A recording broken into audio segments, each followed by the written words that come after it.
there's a chance that Kyler Murray, who, by the way, has said he still plans to leave college football after this year to play for the A's. There's a chance that we see Kyler become the new favorite to win the Heisman. Dwayne Haskins' name is still in there. Yeah, especially after his performance against Michigan. I think you're looking at the finalists right there. Those three. Although I'm finding it hard to not put Gardner Minshew in. The NCAA is not going to vote him in.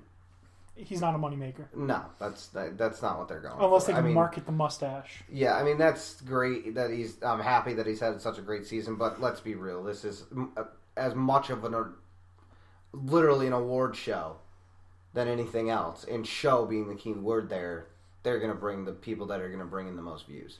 And those three will do it. They have in the past had more than 3 brought to New York. Yeah, so there's a chance. There's a chance. But I mean, let's be honest, also voting-wise, most writers aren't going to vote that way either. Or most voters that have ballots, they're not going to vote that way either. There's a chance that we could see 4 or maybe even 5 in New York for the Heisman Trophy presentation.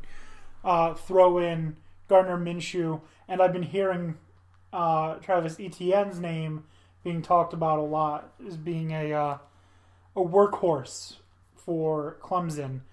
So it'd be interesting to see who or how many get brought to New York and who they are. Yeah, we don't have too long, but I think a lot of that is also going to be determined by this weekend.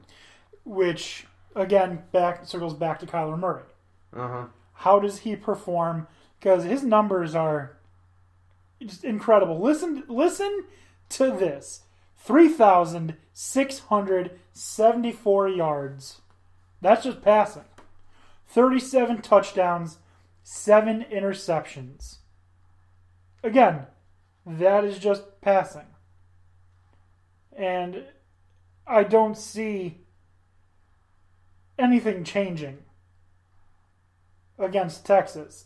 Because on a scale of none to what's defense, how much defense is played in the Big 12? None, but one team that does have moments of defense showing up is Texas.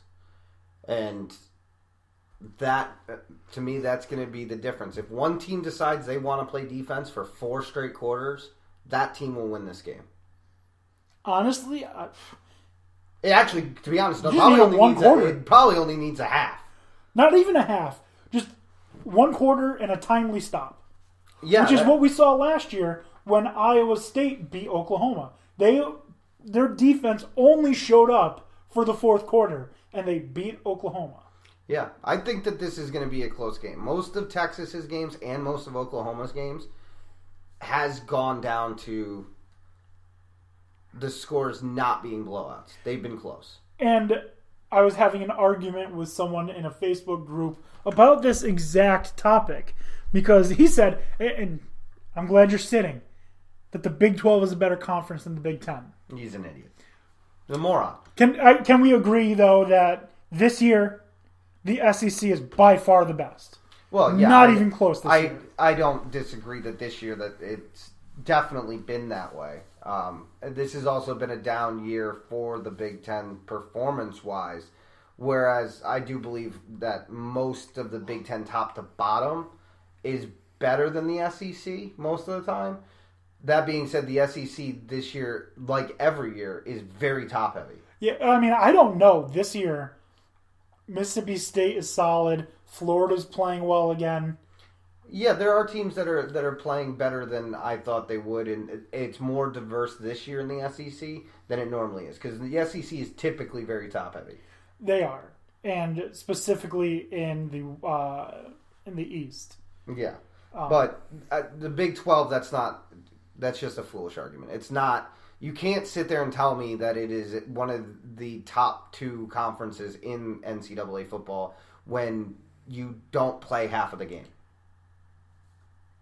Exactly. And the argument that I made in this discussion is we'll take the best team from the Big 10 and the best team from the Big 12. Ohio State, Oklahoma. They play a football game 10 times. You might get a 5-5 split. Yeah, It's- but that's the best you can hope for. Yeah, Michigan, the next best team in the Big 12 is Texas. Texas lost to Maryland. Yeah, but I'm not going to really count that game. Michigan First off, smashes. it's the beginning. It's the first game of the season, and two, Maryland's also running off of a lot of emotion after their player died. Right. So there's other mitigating factors in that. Okay, regardless, Michigan would thrash Texas. Yeah, no, I don't disagree with that. I think that Michigan wins that game probably 8 out of the 10. Penn State beats West Virginia. Probably same 8 out of 10. Northwestern beats Kansas State. Northwestern beats TCU, beats Baylor, beats Iowa State. Yeah, and that's probably more 9 times out of 10. All right. The only argument that I see for where the Big 10 is better, or the Big 12 is better than the Big 10, if you want to make the argument you think Oklahoma on a neutral field would beat Ohio State, I'll listen. I will. And Kansas is better than Rutgers because we've seen that. Well, yeah. Other than that, yeah, I don't. But other than that, you don't have much of an argument, and I don't think that's the case. I mean, look at what we do bowl wise every year. The Big Ten cleans up, and there's a reason for that. yeah. It happens every bowl season, and people are still shocked when it happens. It's like, no, the Big Ten is here to play football, and it doesn't matter what team you bring to the table. I mean, I know that football has become an inherently offensive game, but there are two conferences that play solid defense, and they're the two conferences that are at the top. It's the SEC and the Big Ten. Yeah, most of the time. They're the two conferences that own most of the top 10 all the time. It's peppered in with a couple of other teams from around, but typically it's those two conferences. Yeah. And given the schedule and the way that Notre Dame plays, they may as well be a Big Ten team. I was going to ask at some point,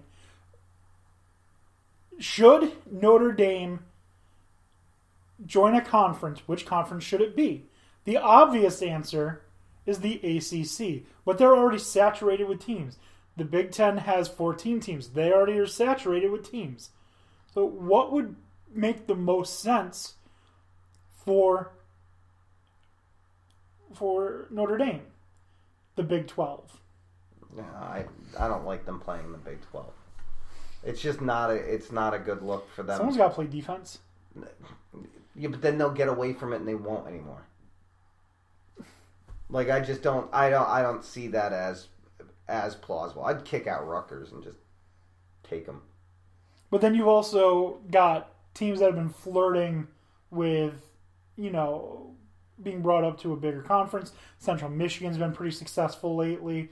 Buffalo, if they keep up what they've been doing, has a real argument for why they belong in a conference like the Big Ten. Yeah, but I mean, okay, so you keep them in there. So keep Rutgers in there. You add Notre Dame and you add Buffalo. Both of them beat Rutgers. The other obvious answer is, we'll just bring back the Big East. Make the American to Big East, absorb Buffalo and Notre Dame. Boom, credibility. Now you've really got a Power 6 conference. I mean, you could make that argument, I guess. That's true. Anyway, so Oklahoma is playing Texas. Yeah, so talking about the close games, first two of the season were not. Oklahoma beat FAU 63-14. Yeah, for bringing that up. Remember we called that for an upset? Yeah. How dumb do we sound? Yeah, but FAU, I think I was just happy for FAU. And then Oklahoma smacked UCLA 49-21. That doesn't count either. UCLA is dog shit. Rutgers might be able to beat UCLA. They're really bad, man. They are bad. They're really bad. Chip Kelly needs help. Wasn't the tight end's like the leading receiver on the team? Yeah, that's the least of your issues. Oklahoma then beat Iowa State 37-27. Some defense played there. Yeah, I mean that's clearly a more that's a decent sized win, so that's not too bad. The biggest surprise of the season for Oklahoma 28, Army 21 in overtime. Yeah, that's one where If Oklahoma gets defense played on them, it can be a problem for them. Yeah. Or if teams can hang with them, because you see a lot of those scores that are later on. They're high-scoring games, but they're close. They're really close. They're settled within a field goal or a touchdown. And if I'm an Oklahoma fan, that scares me because that means we're that close to losing. Mm-hmm. Then they doubled up Baylor 66-33. Again, doesn't count. Baylor's having a good season for all the shit that's going on there. Yeah, that's adorable. Then Texas beats them 48-45. Then they beat TCU 52-27. Then beat K-State 51-14. Then they beat Texas Tech 51-46. That was a good game. Mm-hmm. Then they beat Oklahoma State 48-47.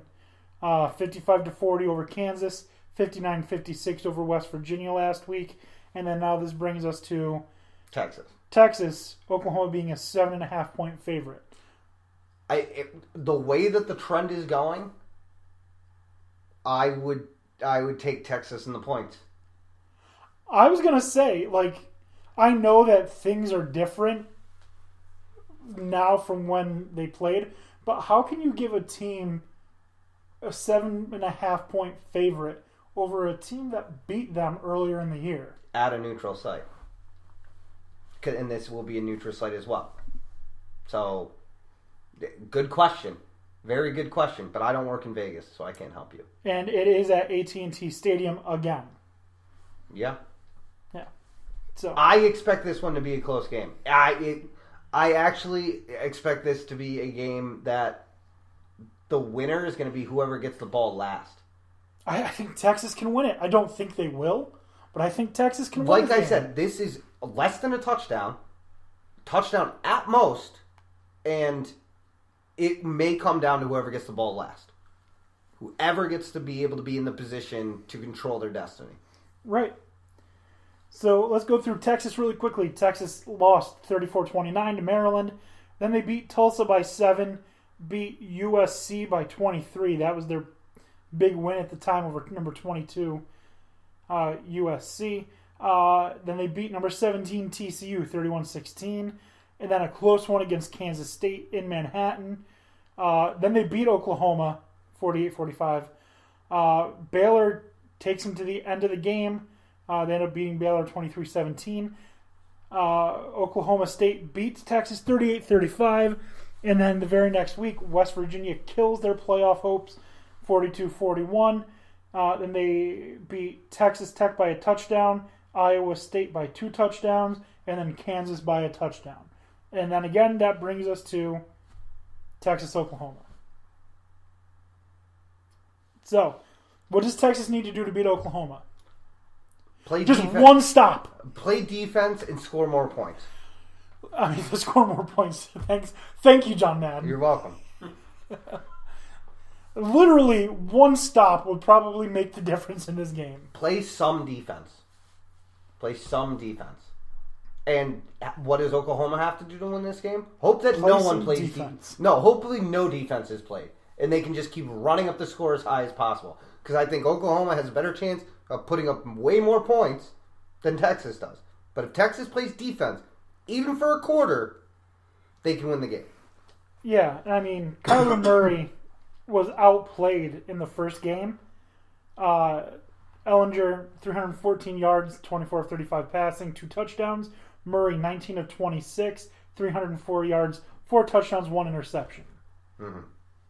So, speaking of Texas, not related to Texas now, but did you see who North Carolina just hired as their new head coach? No. Mac Brown. Former head coach, current broadcaster, Mac Brown will be the new head coach of North Carolina Tar Heels. Place that he coached up until he left for Texas. Well, good. I mean, North Carolina could use it. They're pretty pathetic right now. I am going to miss Larry Fedora. Yeah, well, you'll be all right. Yeah. You'll survive. And we've talked about it. I don't know if we've said anything about it. Kansas has themselves a new head coach as well. Yes, they do. Les Miles, the Mad Hatter. Good move by Kansas. I like it.